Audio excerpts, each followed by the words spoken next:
পবিত্র কোরআনে রব ইরশাদ করে বলেন ওয়াখফিদ লাহুমা জানাহাদ-দুল্লি মিনার রাহমা। পবিত্র কোরআনুল কারীমের 15 নম্বর পারা 3 নম্বর পৃষ্ঠা 9 এবং 10 নম্বর লাইন সূরা বনী ইসরাঈলের 24 নম্বর আয়াত আল্লাহ তাআলা বলেন ওয়াখফিদ লাহুমা জানাহাদ-দুল্লি মিনার রাহমা। নম্রতার চাদরটা মা বাবার কদমের নিচে বিছায়া দেন আর বলেন রব্বির হামহুমা কামা রব্বায়ানি সগীরা। রব্বির হামহুমা কামা রব্বায়ানি সগীরা। এজন্য কবিরা বলেন মায়ের দোয়া লও হে মুমিন, মায়ের দোয়া লও, বিপদে পড়বে না তুমি যখন যেথায় যাও। আবুল্লাহ সামরকন্দি বলেন মা বাবার 10টা খেদমতের খাজানা আপনাদেরকে আমি বলে দেব। 1 নম্বর খাজানা, যদি পৃথিবীতে রাজত্ব চান, যদি পৃথিবীতে দামি কোনো চেয়ার চান, যদি পৃথিবীতে রোগ মুক্ত, অভাব মুক্ত, পেরেশান মুক্ত এক জিন্দেগি আপনি চান, আমি আপনাকে বলে দিব মা বাবার খেদমত করেন। মা বাবার যখন যেই খাবারের প্রয়োজন, মা বাবার খাবারের ব্যবস্থা আপনাকে করতে হবে। আব্বা আম্মার ডায়াবেটিস, এজন্য আপনি মিষ্টি খাবাইয়ে মেরে ফেলবেন এমন না। মা বাবার রুচি সম্মত, মানসম্মত যত খাবার লাগে এগুলোর আপনি ব্যবস্থা করে দিবেন। ফকিয়াবুল্লাহ সমরকন্দি আবার 2 নম্বর বলেন মা বাবার জন্য মানসম্মত পছন্দ মতো একটা বাসস্থান আর ঘরের ব্যবস্থা করে দিবেন। 3 নম্বর বলেন মা বাবার খেদমত আপনাকে নিজেকে করতে হবে।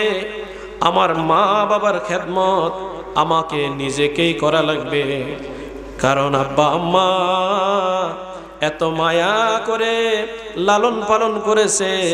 আব্বা আম্মা অন্য কাউকে দিয়ে আমাদেরকে খাবার খাওয়ায় নাই। আব্বা আম্মা অন্য কারো বুকে আমাদেরকে লালন পালন করায় নাই। দাড়ি পাকা মুরব্বীরা, ওই সময়ের কথা কি আপনার মনে আছে? আপনার আব্বা ঈদের দিন, মাহফিলের দিন হাত ধরে ধরে আপনাকে নিয়ে আসলো, যাওয়ার সময় কিছু কেনাকাটা করে দিল। বাবাও আপনার সাথে ঈদগাহে এসেছে, বাবাও রমজানের রোজা রেখেছে, বাবাও সারাদিন কষ্ট করেছে, সন্ধ্যাবেলায় মাহফিলে এসেছে, রাতের 12টা-1টার সময় মাহফিল শেষ হইল। আপনার কষ্ট দেখে বাবা আপনাকে কাঁধে তুলে নিজেকে গাড়ি বানাইয়া, সাওয়ার বানাইয়া আপনাকে নিরাপদে ঘরে পৌঁছাইয়া দিছে। ও আমার যুবক বন্ধুরা, আমি আপনাদেরকে বলে দিব আপনার সংসারে কোনোদিন অশান্তি হবে না। আপনার কপালের ভাগ্যের সৌভাগ্যের লক্ষণটা কখনো মুছে যাবে না। আল্লাহর দিনের এক চেরাগ আপনাকে দেওয়া হবে, বরকত পাবেন, রহমত পাবেন, রহমতের খাজানা আমার রব খুলে দিবেন। 3 নম্বর, মা বাবার খেদমত আপনাকে নিজে করতে হবে। মায়ের খেদমত কেন করতে হবে? আল্লাহর নবীর দরবারে সাহাবীরা যাইয়া জিজ্ঞাসা করে, ইয়া রাসূলুল্লাহ, নবী গো, আমি আব্বার বেশি খেদমত করব না আম্মার বেশি খেদমত করব? কিতাবের নাম সহিহুল বুখারী, হাদিস সংখ্যা 5971। সরকারে দু জাহাঁ মুহাম্মাদুর রাসূলুল্লাহ সাল্লাল্লাহু আলাইহি ওয়াসাল্লাম একবার বললেন, উম্মুকা, আপনার মার খেদমতটা বেশি করবেন। উম্মুকা, আপনার মার খেদমতটা বেশি করবেন। উম্মুকা, আপনার মার খেদমতটা বেশি করবেন। কারণ বাবার থেকে মা 3 জায়গায় কষ্ট বেশি করেছে। ইমানদার মুসলমান, মা 9 মাস 10 দিন পর্যন্ত আমাদেরকে রেহেমে লালন পালন করেছে। আম্মা আমাদেরকে প্রসব বেদনা সহ্য করে, তীব্র একটা কষ্ট ত্যাগ করে আমাদেরকে পৃথিবীর জমিনে এনেছে। এর বুকের দুধ পান করাইয়া আমাদেরকে লালন পালন করেছে।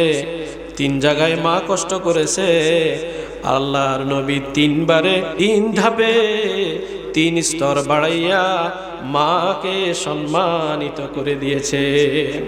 ফকি আবুল্লাহ সমরকন্দি বলেন, আমি আপনাকে বলে দিব, মা যদি আপনাকে ডাক দেয়, বাবা যদি আপনাকে ডাক দেয়, বসে থাকবেন না, সাথে সাথে তাদের ডাকে আপনাকে জবাব দিতে হবে। নফল নামাজ হলে তো নামাজ ছেড়ে দিয়ে মা বাবার কথা আপনাকে শুনতেই হবে, কারণ নামাজ আবার ফিরে এসে নফল পড়া যাবে। মা বাবের ডাকা সাড়া দেয়াটাও একটা আলাদা নফল ইবাদত। 5 নম্বর, মা বাবা যদি কোনো কাজের অর্ডার করে, হুকুম করে, আদেশ করে, ওইটা আপনাকে পালন করতে হবে। পবিত্র কোরআনের সূরা বনী ইসরাঈলের 23 নম্বর আয়াতে আল্লাহ তাআলা বলেন, আউযু বিল্লাহি মিনাশ শাইতানির রাজীম, বিবারাকাতি বিসমিল্লাহির রহমানির রহিম, ওয়া ক্বাদা রাব্বুকা আল্লা তা'বুদু ইল্লা ইয়্যাহু ওয়া বিল ওয়ালিদাইনি ইহসানা। রব্বুল আলামিন আদেশ করেছেন, অর্ডার করেছেন, রায় দিয়েছেন, রুল জারি করেছেন, ইবাদত হবে একমাত্র আল্লাহ, শ্রদ্ধা, ভালোবাসা, ভক্তি পাবে মা এবং বাবা। ফকি আবুল্লাহ সমরকন্দি রহমতুল্লাহি আলাইহি তার জগৎ বিখ্যাত কিতাব তানবীহুল গাফিলিনে মা বাবার খেদমতের 6 নম্বর অধ্যায় তিনি বলেন, মা বাবার সাথে ধমক দিয়ে কথা বলা যাবে না, সব সময় নরম নরম কথা বলতে হবে, কারণ আল্লাহর ওয়াদা ফালা তাকুল্লাহুমা উফ, খেদমত করতে গিয়ে উফ বলা যাবে না, ওষুধ আনতে গিয়ে উফ বলা যাবে না, বৃদ্ধ বয়সে মা বাবার খেদমত করতে যাইয়া উফ বলা যাবে না, বরং রব্বে কায়নাত ঘোষণা করে বলেন, ওয়াকফিদ লাহুমা জানাহাজুল, তোমার নম্রতার যেই চাদর আছে, নম্রতার যেই ঢানা আছে, নম্রতার চাদরটা মা বাবার কদমের নিচে বিছায়া দেন এবং বলেন, রব্বির হামহুমা কামা রব্বায়ানি সগীরা। আল্লাহ, মা বাবাকে আপনি মাফ করে দেন যেভাবে মা বাবা আমাদেরকে ছোট্ট বেলায় লালন পালন করেছে।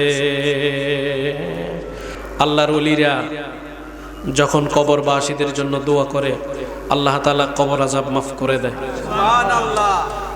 যখন সন্তানরা মা বাবার কবর পাড়ে দাঁড়াইয়া দোয়া করে, আল্লাহ তাআলা দোয়াকে কবুল করে কবর আযাব মাফ করে দেয়। মা বাবাও যখন সন্তানের জন্য দোয়া করে, আল্লাহ তাআলা দোয়াকে কবুল এবং মঞ্জুর করে তাদের কপালকে খুলে দেয়, ভাগ্যকে খুলে দেয়। ফকি আবুল্লাহ সমরকন্দি রহমতুল্লাহি আলাইহি তারপরে বলেন, আব্বা আম্মা যেটা পছন্দ করে এটা আপনাকে সব সময় কল্যাণ কামনা করতে হবে। মা বাবার জন্য আপনি নিজের জন্য যা পছন্দ করেন এটাও আব্বা আম্মার জন্য আপনাকে পছন্দ করতে হবে।